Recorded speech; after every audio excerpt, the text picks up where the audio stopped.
ସେମାନଙ୍କୁ ଅନୁରୋଧ କୌଣସି ସୂଚନା କିମ୍ବା ସମସ୍ୟା ପାଇଁ ଆମର ସହାୟତା କେନ୍ଦ୍ରରେ ଯୋଗାଯୋଗ କରନ୍ତୁ।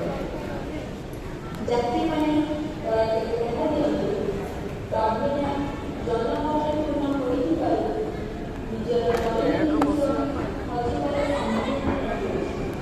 ତେଣୁ ନିଜ ଜିନିଷ ନିଜ ଦାୟିତ୍ୱରେ ରଖନ୍ତୁ। କେରଳରେ ଏଇଟା କହୁଥିଲା ସେ 12 ନମ୍ବର 14 ନମ୍ବର ଏଇଟା